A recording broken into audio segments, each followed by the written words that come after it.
Assalamualaikum warahmatullahi wabarakatuh. Salam dan bahagia Ibu dan Bapak Guru. Saya Singgi Krisyanaryanto, calon guru penggerak angkatan 11 dari SMA Negeri 1 Cibunggulang, Kabupaten Bogor, Provinsi Jawa Barat. Pada video ini, saya akan melakukan rangkaian kegiatan supervisi akademik.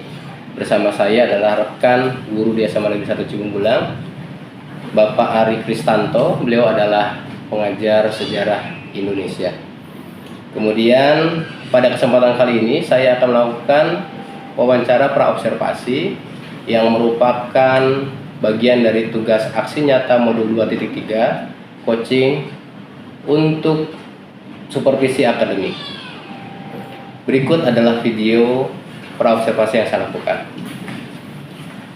Apa kabar Pak Ari? Alhamdulillah sehat Pak. Alhamdulillah, terima kasih sudah menyempatkan waktu di sela-sela kesibukan Pak Ari untuk ngobrol bersama saya. Baik Pak Ari, dalam supervisi akademik itu ada 3 tahap ini, kita supaya jelas ya. Bahwa yang pertama adalah praobservasi yang kita lakukan hari ini, kemudian nanti adalah observasi atau supervisi di kelas, kemudian yang terakhir nanti kita melakukan pasca observasi. Nah, selain itu juga ada nanti adalah tindak lanjut atau nanti untuk pengembangan ke depannya. Baik, tujuan dari supervisi ini adalah upaya untuk membantu guru dalam mengembangkan kemampuannya dalam mencapai tujuan pengajaran.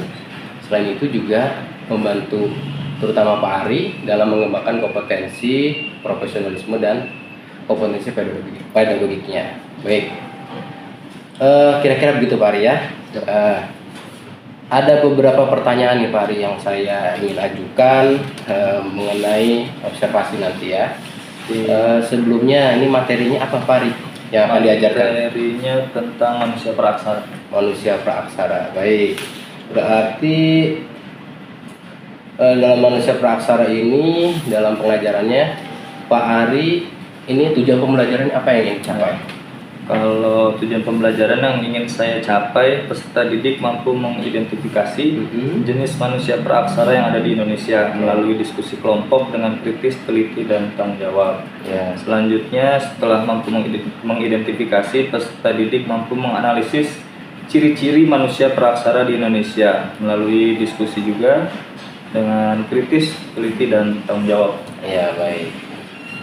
Jadi tujuannya itu adalah untuk mengembangkan kemampuan berpikir kritis, teliti, dan tanggung jawab anak dalam kelompok. Baik. Kemudian ini area pengembangan yang ingin dicapai oleh Pak Ari dalam pembelajaran tersebut adalah. Oke, area pengembangan yang dicapai ini ada 3 Pak. Pertama, mengembangkan kemampuan saya, bagaimana cara menyampaikan materi kepada murid dengan lebih jelas dan mudah dipahami. Ya. Terus mengembangkan pembelajaran yang menarik dan kreatif untuk merangsang keaktifan murid dan bisa memberikan pembelajaran yang bermakna. Oke. Yang terakhir, mengembangkan pembelajaran sosial emosional. Ini untuk penumbuhan rasa empati murid baik dengan sesama murid dalam kelompok maupun kelas dan juga kepada guru. Oke, baik. Jadi yang pertama adalah mengembangkan kemampuan dalam penyampaian materi. Kemudian yang ketiganya adalah yang keduanya pembelajaran menarik dan kreatif. Yang ketiga adalah sosial emosional. Itu berarti kan masuk ke berdiferensiasi ya. Baik. Dalam pelaksanaannya, ini dalam pembelajarannya, ini kan Pak Ari sudah merancang sedemikian rupa dan membuat rencana untuk dikembangkan apa. Kemudian untuk mencapai tujuan pembelajaran tersebut, strategi yang dipersiapkan apa saja Pak Ari? Strategi yang saya siapkan ada 5. Pertama, yang pasti mempersiapkan media pembelajaran yang inovatif, baik visual maupun audiovisual. Ya. Terus membentuk kelompok yang heterogen, menggunakan pembelajaran berdiferensiasi, penggunaan aplikasi Jamboard, Ya. dan terakhir metode pembelajaran diskusi, tanya jawab, serta literasi. Oke, baik. Ya Pak Ari, dari yang disampaikan ini saya bisa melihat bahwa sumber belajar yang Pak Ari siapkan itu bisa untuk mengakomodir kebutuhan belajar anak, yaitu video, visual dan audiovisual. Kemudian pembelajarannya berupa kelompok heterogen, pembelajaran diferensiasi, ada sosial emosional juga. Oke, baik. Saya rasa untuk praobservasi kali ini sudah cukup. Terima kasih Bapak Ari sudah menyempatkan waktunya, meluangkan waktu untuk kita berdiskusi.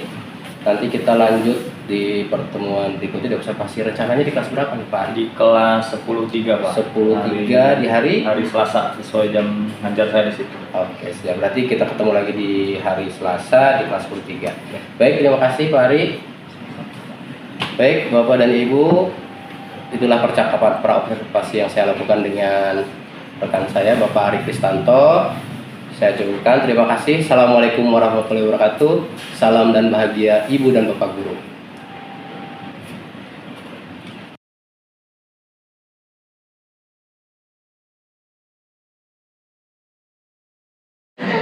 Assalamualaikum warahmatullahi wabarakatuh.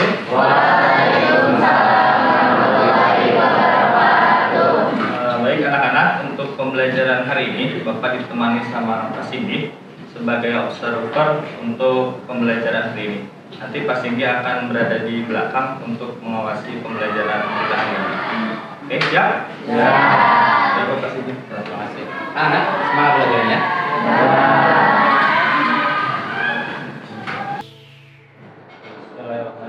Assalamualaikum warahmatullahi wabarakatuh. Waalaikumsalam warahmatullahi wabarakatuh.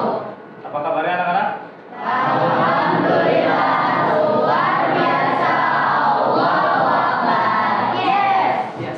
Terima kasih. Semoga kita semua dalam keadaan sehat walafiat. Amin. Baik, Bapak minta satu orang ke kelas untuk menyiapkan doa sebelum kita mulai belajar.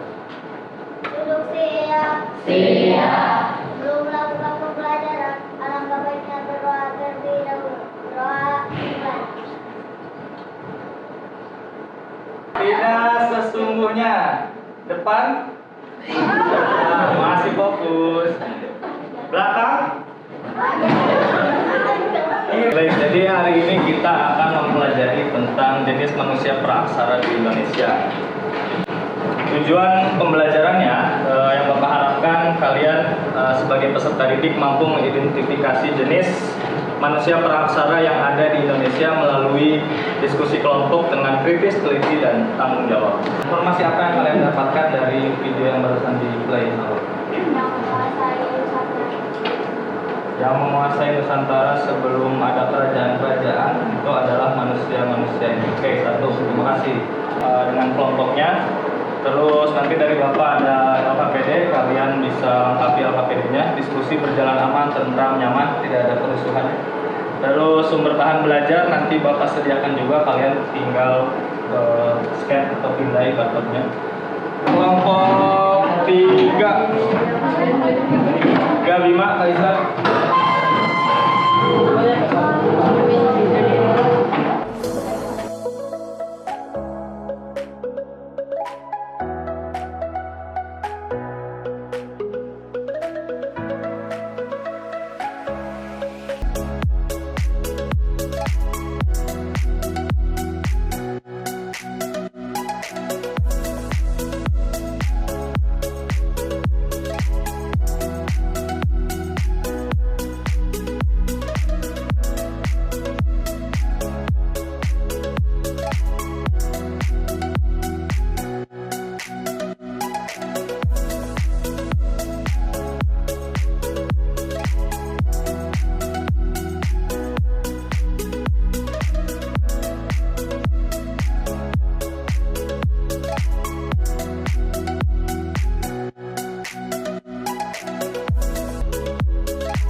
Kelompok 1 dipersilakan di depan kelas. Indonesia negara hukum. Assalamualaikum.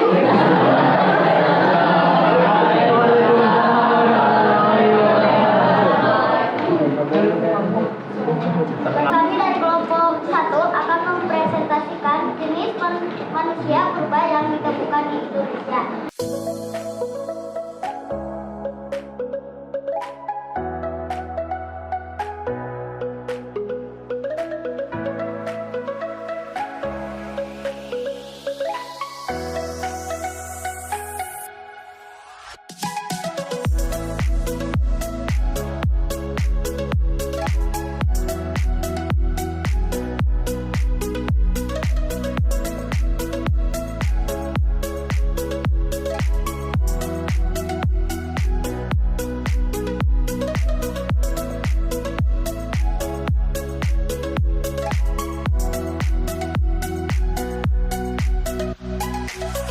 Sekali lagi Bapak minta tepuk tangan buat semuanya. Bapak ada sedikit penguatan buat kalian. Jadi dari tadi kelompok 1 sampai 6 sebetulnya gampang untuk bukan menghafal ya, mempelajari materi itu gampang. Pertama ada kelompok 1 tentang Meganthropus Phalera javanicus. Dilihat dari namanya ada megan dari kata besar, tropus itu artinya manusia, Phalera javanicus berarti dari Jawa. Makanya arti dari Meganthropus adalah manusia raksasa, megan dari Jawa. Soal nomor 1, ada 4 pilihan jawaban, kalian tinggal sesuaikan dengan warnanya. Apa yang dimaksud dengan manusia praaksara? Dari dua kata pra dan aksara. Ada manusia tengkorak, manusia yang hidup di gua, manusia yang belum mengenal tulisan, manusia yang tidak berbudaya. 2 ada. 1 ada ding ding ding ding ding jeng.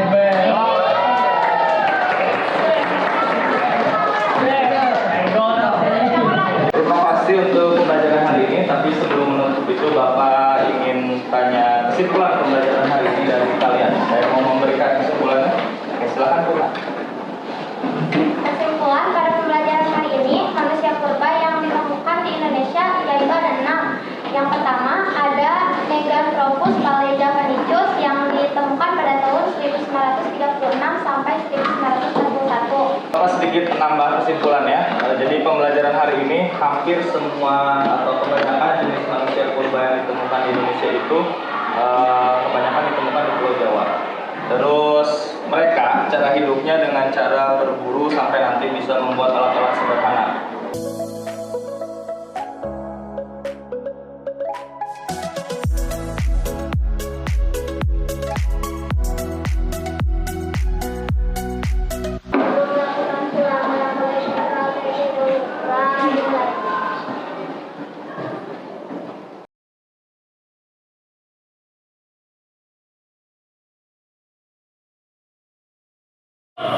Assalamualaikum warahmatullahi wabarakatuh. Salam bahagia Ibu dan Bapak Guru. Saya Singgi Presendaryanto, calon guru penggerak angkatan 11 SMA Negeri 1 Cibunggulang, Kabupaten Bogor, Provinsi Jawa Barat. Pada video ini saya akan melakukan percakapan pasca observasi bersama rekan saya Pak Ari Kristanto, dan saya didampingi oleh pengajar praktik yaitu Guru Muhammad Tuhan. Mohon izin Ibu, saya melakukan percakapan pasca observasi. Baik, apa kabar Pak Ari? Alhamdulillah. Terima kasih sudah meluangkan waktunya untuk kita membahas mengenai hasil pelaksanaan supervisi yang kemarin. Baik Pak Ari, seperti yang pernah saya sampaikan bahwa tujuan dari supervisi ini adalah untuk membantu atau upaya guru dalam mencapai tujuan pembelajaran. Selain itu juga untuk meningkatkan kompetensi profesionalisme dan pedagogik yang kemudian untuk kedepannya bisa meningkatkan pendidikan. Setelah pelaksanaan supervisi akademik, menurut Pak Ari, apakah tujuan pembelajaran yang sudah Pak Ari rencanakan, yang sudah Pak Ari buat secara lengkap mengenai manusia praaksara tersebut sudah tercapai atau belum? Baik Pak, kalau dari yang sudah modul pembelajaran yang sudah saya buat, tujuan pembelajaran yang sudah saya buat dan sudah saya laksanakan juga, menurut saya itu sudah sesuai dengan tujuan pembelajaran yang saya rencanakan. Terlihat dari keaktifan peserta didik ketika saya mengajar, Tapi ya emang masih ada beberapa peserta didik yang di dalam kelompok itu diam-diam saja, malu-malu. Iya, iya. Ya, gitulah kira-kira murid-murid kita di SMA unggulan. Masih ada saja yang mereka belum bisa aktif dan mereka belum mau berekspresi dalam kelompoknya, menunjukkan apa yang mereka kuasai. Gitu. Baik. Nah, melihat dari performa Pak Ari pada saat pelaksanaan supervisi, dari skala 0 sampai 10, Pak Ari menilai performa Pak Ari itu berapa? Kalau untuk menilai diri sendiri sih apa ya, 0 sampai 8 ya, 8 aja. Apa yang membuat Pak Ari memberikan penilaian untuk diri sendiri itu dengan nilai itu? Karena itu tadi masih ada beberapa peserta didik yang belum sesuai harapan saya gitu. Pengennya kan semua aktif, Iya. tapi ternyata masih ada aja yang masih belum aktif, malu-malu, bahkan diam, disamperin dulu baru mau ngomong. Gitu ya. Oke. Pak Ari, boleh saya menyampaikan hasil pengamatan? Saya kemarin lihat dari hasil observasi ya. Baik, dari pengamatan observasi saya ya, pada saat supervisi akademik kemarin, ini Pak Ari merencanakan, membuat dan melaksanakan itu sudah baik sebetulnya. Dan saya mungkin bisa menilai lebih tinggi dari yang Pak Ari tadi sampaikan. Saya bisa memberikan nilai, mungkin menilai Pak Ari 9. Karena saya lihat bahwa kegiatan pembelajaran dengan sistem berkelompok di sana muncul kegiatan yang memancing anak untuk aktif. Di dalamnya juga Pak Ari kan merencanakan pembelajaran berdiferensiasi dan sosial emosionalnya. Nah, di situ juga terlihat bahwa anak antusias dari video yang ditayangkan, kemudian artikel yang Pak Ari berikan kepada anak-anak. Jadi terpancing rasa penasaran anak-anak sehingga mereka secara mandiri mencari sumber belajar secara mandiri. Nah, menurut saya itu penilaian harus sangat luar biasa. Nah, mendengar hasil yang saya sampaikan tadi, kira-kira dari penilaian performa tersebut, apa yang kedepannya Pak Ari akan lakukan? Pertama saya mau mengucapkan terima kasih Pak sudah ngasih nilai 9 di luar ekspektasi saya sebetulnya. Saya sih berharap ini bisa jadi motivasi buat saya ke depannya untuk bisa ngasih pembelajaran yang lebih bermakna lagi buat anak. Iya, baik. Nah, untuk menciptakan pembelajaran yang tadi Pak Ari sampaikan, dukungan apa yang Pak Ari perlukan dan membantu dalam keberhasilan pembelajaran? Kalau dukungan yang pasti dari semua pihak sekolah Pak, apalagi dari kepala sekolah, dan guru dan fasilitas yang ada di sekolah ini, baik dari proyektor, TV, dan ruang kelas yang nyaman juga pastinya, dan lain-lain yang mendukung proses pembelajaran secara menyenangkan itu. Ya, baik. Kita sudah ngobrol nih banyak Pak Ari mengenai supervisi dari pra, kemudian juga sekarang pasca. Hitung-hitung kita sambil berefleksi sebagai perbaikan untuk kita ke depannya sama-sama. Kapan rencana tindak lanjut akan Pak Ari laksanakan? Kira-kira setelah ini selesai, mungkin saya akan meninjau ulang apa yang menjadi kekurangan saya. Mudah-mudahan dari pembicaraan ini sudah terbayang bagaimana Pak Ari mengembangkan performa dalam pelaksanaan pembelajaran berikutnya. Nah, hasil supervisi ini saya akan catat Pak Ari, saya akan tuangkan dalam form supervisi. Dan ini terakhir mungkin Pak Ari ya, apa yang Pak Ari dapatkan dari proses supervisi? Pertama saya merasa gugup Pak, karena tidak biasa ngajar dilihatin guru lah itu. Tapi yang pasti dari proses ini saya belajar untuk lebih baik lagi. Kekurangan-kekurangan yang ada, saran-saran dari Pak Singgi akan saya coba terapkan di pembelajaran berikutnya. Dan semoga metode pembelajaran yang nanti akan saya terapkan ke depannya bisa lebih inovatif, lebih kreatif, dan bermakna bagi peserta didik. Luar biasa Pak Ari, semangatnya juga Pak Ari luar biasa. Semoga kita ke depannya juga sama-sama menjadi lebih baik lagi dan lagi baik. Mari saya rasa percakapan kita untuk pasca observasi untuk melengkapi tugas saya di aksi nyata modul 2.3 supervisi akademik. Saya rasa sudah cukup. Terima kasih sudah meluangkan waktunya. Bapak dan Ibu, demikianlah percakapan pasca observasi saya bersama rekan saya Bapak Ari Kristanto yang hari ini saya ditemani oleh Ibu Nur Mahfuha sebagai pengajar praktik. Semoga bermanfaat. Salam dan bahagia Ibu dan Bapak Guru. Assalamualaikum warahmatullahi wabarakatuh. Waalaikumsalam.